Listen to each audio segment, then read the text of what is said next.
Morning student, science বড় না engineering বড়, এই নিয়ে একটা ডিবেট দেখা দেয়। মানে সায়েন্টিস্টরা বেশি ওপরে নাকি ইঞ্জিনিয়াররা বেশি ওপরে। দেখো, যদি যে চোখের সামনে দৃষ্টান্তগুলো আমরা দেখতে পাই এবং আর্নিংকেই যদি একদম সাফল্যের সেরা একটা মাপকাঠি হিসেবে ধরা হয়, ওকে, তাহলে অবশ্যই এটা চোখের সামনে দেখাই যায় যে ইঞ্জিনিয়ারদের ইনকামটা বেশি হয় এবং ইঞ্জিনিয়ারিং করার পর একটা সাকসেসফুল কেরিয়ার করার যে দৃষ্টান্ত সেটাও বেশি। মানে সোজা কথায় জব ভ্যাকেন্সিও বেশি, হাই স্যালারি নিয়ে চাকরি পাওয়ার দৃষ্টান্তও বেশি।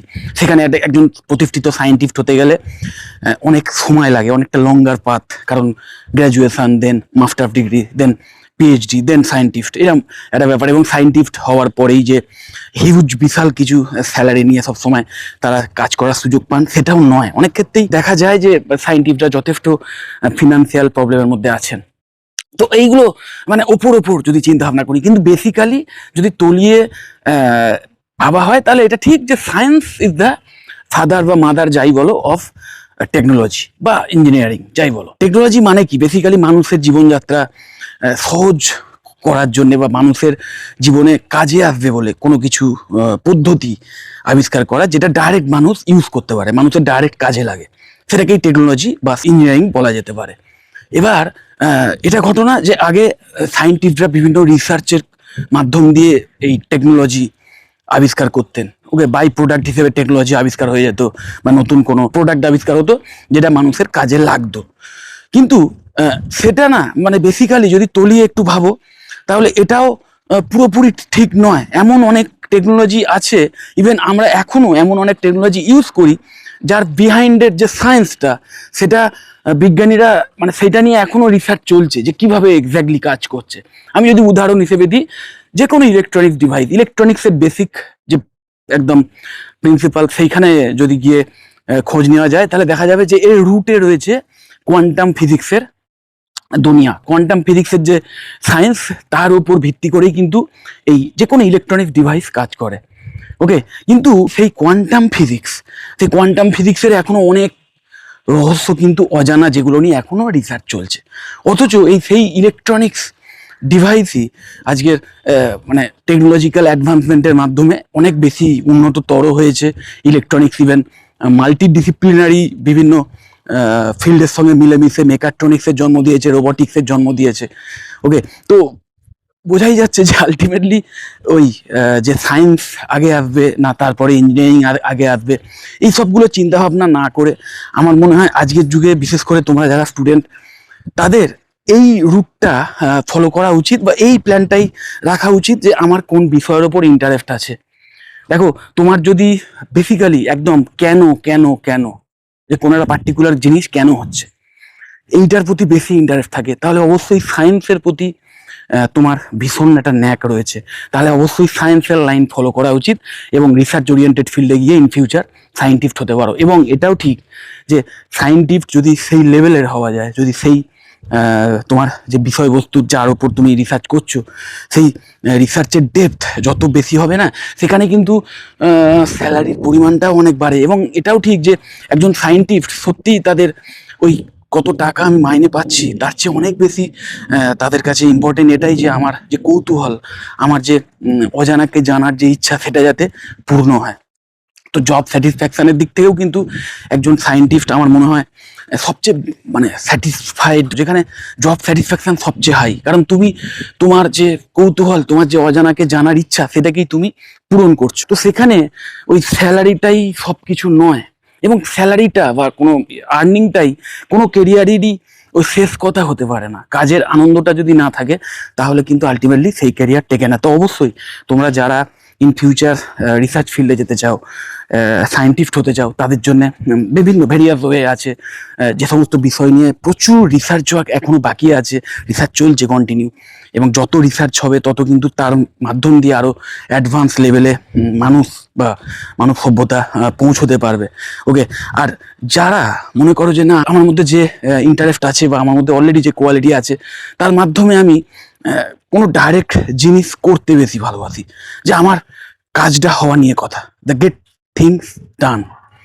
একটা সামনে একটা প্রবলেম আছে, সেই প্রবলেমের সলিউশন আমাকে যেভাবেই হোক বার করতে হবে। আমার ব্রেনে যে নলেজ আছে সেটা ইউজ করে, প্লাস সামনে আমার হাতে যে সময় আছে এবং সামনে যে ইকুইপমেন্টগুলো আছে বা যেটুকু অপরচুনিটি আমি পাচ্ছি সেগুলোকে দিয়ে আমি আমার সামনের প্রবলেমকে সলভ করব, এই টাইপের মেন্টালিটি যদি থাকে, যে গেট থিংস ডান, ওকে, এই টাইপের মেন্টালিটি যদি থাকে, তাহলে অবশ্যই তোমরা কিন্তু টেকনোলজির লাইনে আসতে পারো এবং এই লাইনে এসে বা ইঞ্জিনিয়ারিং ফিল্ডে এসে ডাইরেক্ট একটা চাকরি পাওয়ার চান্সটা কিন্তু অনেক বেশি থাকে। কিন্তু মাইন্ডলি তোমরা যে কোর্সই নির্বাচন করো ক্লাস 12-এর পর, বিটেকের যদি কোনো কোর্স চুজ করে থাকো, সেক্ষেত্রে কম্পিউটার সায়েন্স যদি হয়, বা electrical and electronics engineering, ECE, then mechanical engineering, civil engineering, এগুলো প্রত্যেকটাই কিন্তু ফিউচারিস্টিক জব ওরিয়েন্টেড।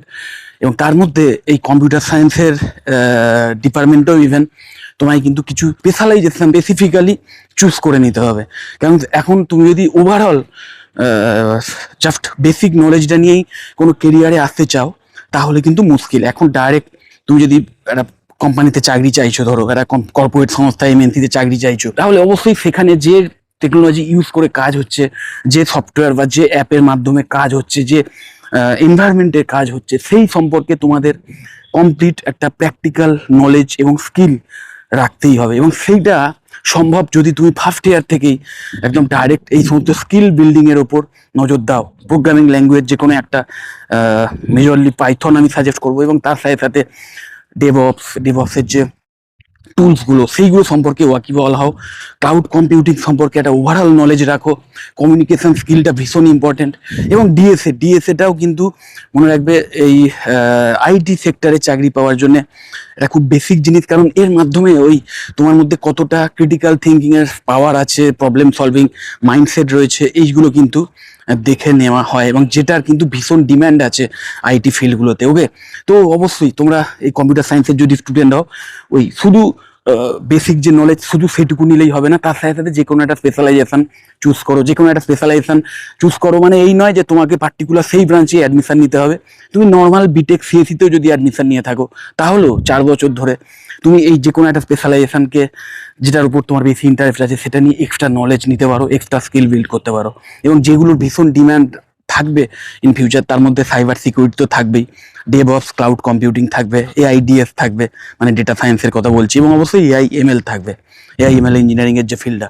তো এইগুলোর মধ্যে যে কোনো একটাকে চুজ করে কিন্তু তোমরা এগোতে পারো। এবার যদি ইসিই হয়, ইলেকট্রনিক্স অ্যান্ড কমিউনিকেশন ইঞ্জিনিয়ারিং, এমনিতেই এই কোর্স ভীষণভাবে জব ওরিয়েন্টেড। এই যে কোর্সের যে কারিকুলাম না, সেটাই পুরোপুরি তোমার মধ্যে যাতে প্র্যাকটিক্যাল স্কিল বিল্ড হয়, সেইভাবেই কিন্তু এই কোর্সটাই ডিজাইন করা আছে। যে কারণে আর ইন ফিউচার সেমিকন্ডাক্টর ইন্ডাস্ট্রি আমাদের দেশে রীতিমতো বুমিং একটা ইন্ডাস্ট্রি হতে চলেছে।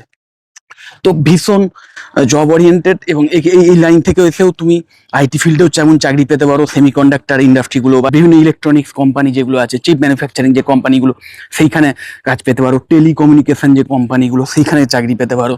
যে কারণে এই কোর্স চলাকালীনও যে নেসেসারি স্কিল, সেই স্কিলগুলো যদি বিল্ড করতে পারো, এবং আমি সাজেস্ট করবো ওই একটা স্কিলকে একদম চুজ করো, সেটার উপর মাস্টারি হাসিল করো, এবং সেটাই কিন্তু তোমাকে প্লেসমেন্ট পেতে সাহায্য করবে। কারণ ওই ডাইরেক্ট প্র্যাকটিক্যাল নলেজ বা স্কিল যদি তোমার না থাকে, তাহলে কিন্তু যতই হাই সিজিপিএ থাকুক চাকরি পাবে না। ওকে, ট্রিপলির ক্ষেত্রে ইলেকট্রিক্যাল অ্যান্ড ইলেকট্রনিক্স ইঞ্জিনিয়ারিং যারা নিচ্ছে, তাদের আমি বলবো অবশ্যই তারা কিন্তু ইলেকট্রিক্যাল ইঞ্জিনিয়ারিং এর চেয়ে একটু বেটার পজিশনে থাকবে।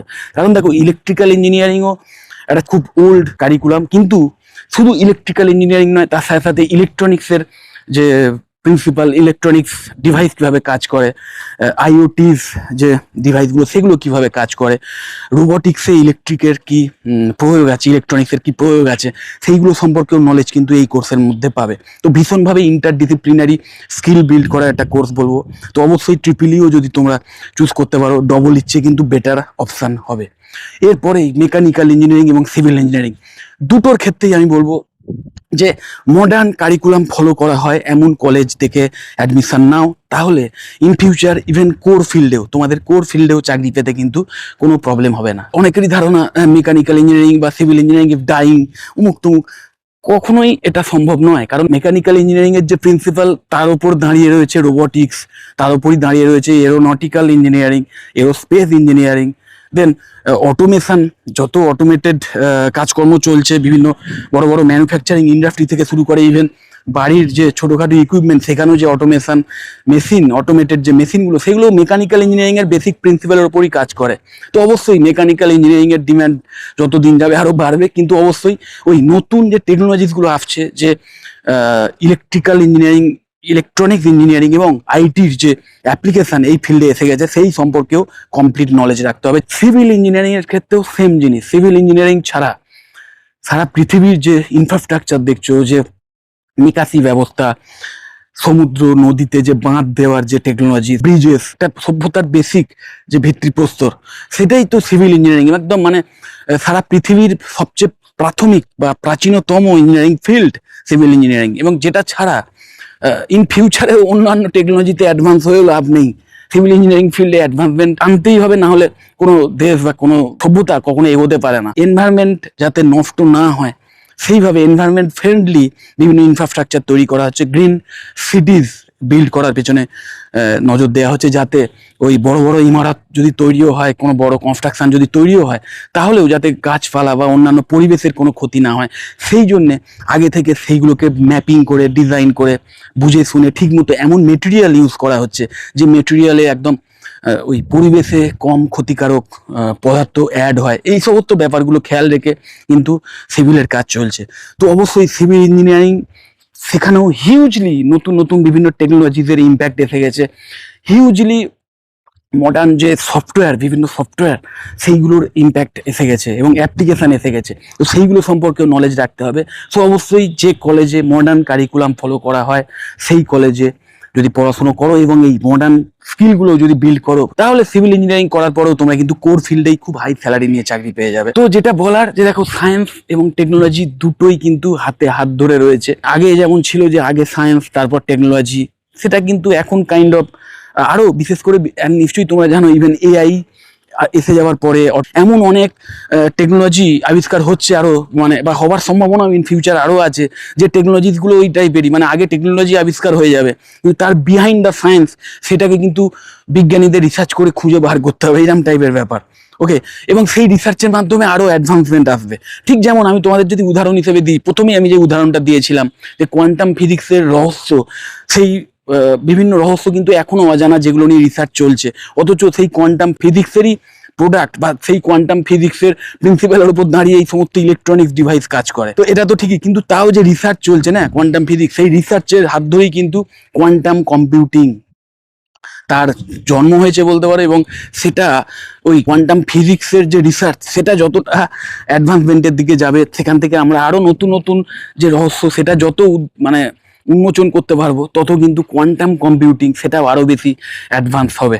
ওকে, কোয়ান্টাম কম্পিউটিং এর যে বিভিন্ন এখনো ব্যারিয়ার রয়েছে, যে বাধাগুলো রয়েছে, কোয়ান্টাম কম্পিউটিং এমন একটা জিনিস যেটা কিনা যে কোনো কম্পিউটারের যে কম্পিউটেশনাল পাওয়ার, আমাদের পৃথিবীর সেরা মানে একদম সবচেয়ে শক্তি সম্পন্ন যে সুপার কম্পিউটার, তার চেয়েও কয়েক বিলিয়ন গুণ বেশি পাওয়ারফুল যদি আমি বলি, বা বেশি স্পিডে কাজ করতে সক্ষম এটা যদি বলি, তাহলেও খুব একটা বাড়িয়ে বলা হবে না। তোমরা একটু যদি খোঁজ নাও তাহলেই জানতে পারবে, বা অলরেডি হয়তো তোমরা অনেকে জানোই। যাই হোক, তো এই কোয়ান্টাম কম্পিউটিং এর সেই পাওয়ার, সেই একসাথে একাধিক কাজকর্ম করার যে ক্ষমতা, ইনফিনিটি লেভেলে গিয়ে কাজ করার যে ক্ষমতা, তার সাথে সাথে এআই প্রযুক্তি যখন মিশবে না, এবং তার মিক্সচারে যখন একদম আরো মানে পাওয়ারফুল কোয়ান্টাম কম্পিউটার ইউজ হবে, সেখানে যখন এআই টেকনোলজি ইউজ হবে, বুঝতেই পারছো তখন আরো বিভিন্ন মানুষের এই মুহূর্তের যে প্রবলেম, যে মানুষের বাধা, বিশেষ করে মানুষের সভ্যতা থেমে যেতে পারে এমন বিভিন্ন থ্রেটস আমরা প্রতি বছর কেন প্রতি মাসেই আমরা পাই।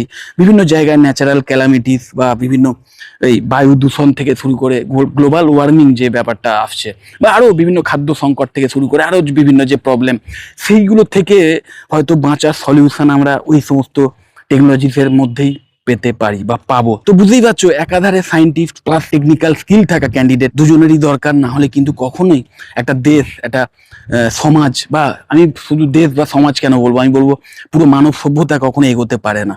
ওকে, তো চাকরির সুযোগ প্রচুর আছে, শুধু তোমাদের মাথায় রাখতে হবে এটাই, যে শেখার আনন্দে শেখো, এবং ওই যদি চাকরিটাও তোমার একটা বিশাল টার্গেটেড ব্যাপার থাকে, তাহলে অবশ্যই স্কিল বিল্ড করো, কোনো একটা পার্টিকুলার ফিল্ড চুজ করে যেটার উপর তোমার বেসিক একটা ইন্টারেস্ট আছে, বেসিক ভালোবাসা আছে। কারণ তুমি যদি কোনো বিষয় নিয়ে পড়াশোনা করো না এবং সেই বিষয়টার উপর যদি তোমার অলরেডি ইন্টারেস্ট থাকে, তাহলে তুমি সেখান থেকে যতটা শিখতে পারবে সেটা কিন্তু শুধু ইন ফিউচার কবে চাকরি পাবো, তখন হিউজ ইনকাম করব, এই মোটিভেশনে এই টাইপের ডিপ পড়াশুনো করার ইন্টারেস্ট কিন্তু বেশি দিন থাকে না।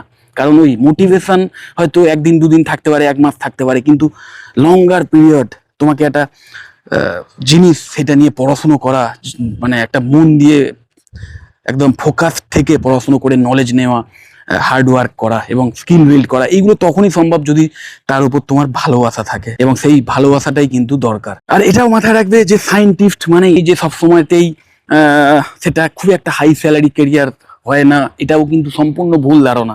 তার একদম মানে ডাইরেক্ট উদাহরণ যদি আমি তোমাদের বলি, তাহলে অবশ্যই ট্র্যাপিড বানসালের উদাহরণ দিতে হবে। নিশ্চয়ই জানো তোমরা, উনি কিন্তু কাইন্ড অফ সায়েন্টিস্ট, বিভিন্ন জায়গায় রিসার্চ ওরিয়েন্টেড কাজের সঙ্গেই যুক্ত ছিলেন। চ্যাট জিপিটির যে কোম্পানি, যে ওপেন এআই, সেখানেও কিন্তু উনি এই রিসার্চ ওরিয়েন্টেড ফিল্ডেই ছিলেন, এআই রিলেটেড রিসার্চ ওরিয়েন্টেড ফিল্ডে। এবং ওই সেখান থেকেই মেটাতে যখন তাকে হায়ার করা হয়, তখন ওই রকম একটা অ্যাডভান্স অ্যামাউন্ট অফ স্যালারি দিয়ে তাকে কিন্তু হায়ার করা হয়। তো অবশ্যই সায়েন্টিস্ট, আমি তোমাদের যেটা বলছিলাম যে সেই লেভেলের সায়েন্টিস্ট হতে পারলে এবং তোমার মানে রিসার্চ ওয়ার্কের যে ইম্প্যাক্ট, সেটা কতটা প্রভাব ফেলতে পারে একটা ইন্ডাস্ট্রিতে, বা ওই সোজা কথা ইন্ডাস্ট্রিতে যদি প্রভাব না ফেলতে পারে না, তাহলে তোমাকে টাকাটাই বা দেবে কে, এটাও মাথায় রাখতে হবে। কমার্শিয়াল ফ্যাক্টর তো সবসময়তেই যুক্ত।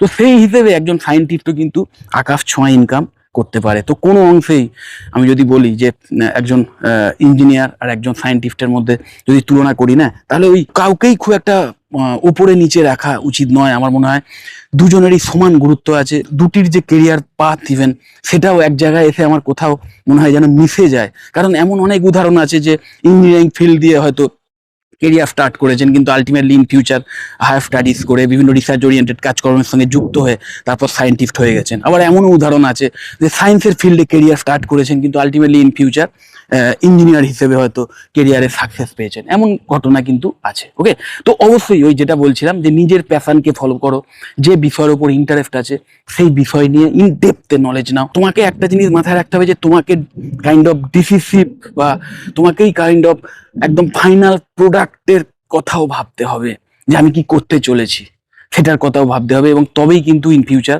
ভালো কেরিয়ার করতে পারবে। এবং ওই ভালোবাসা নিয়ে যদি কোনো একটা কেরিয়ার করতে চাও, সেই রিলেটেড পড়াশোনা যদি করতে চাও ভালোবাসা নিয়ে ইন ডেপথে, তাহলে যে কোনো কেরিয়ারেই সাফল্য পাওয়া যায়। যাই হোক, যদি এই কেরিয়ার রিলেটেড বিষয়ে কোনো ইনফরমেশন চাও বা কোনো কলেজ রিলেটেড বিষয়ে কোনো ইনফরমেশন চাও, আমাকে অবশ্যই কল বা হোয়াটসঅ্যাপ করতে পারো, আমি তোমাদের কমপ্লিট ইনফরমেশন দিয়ে দেবো।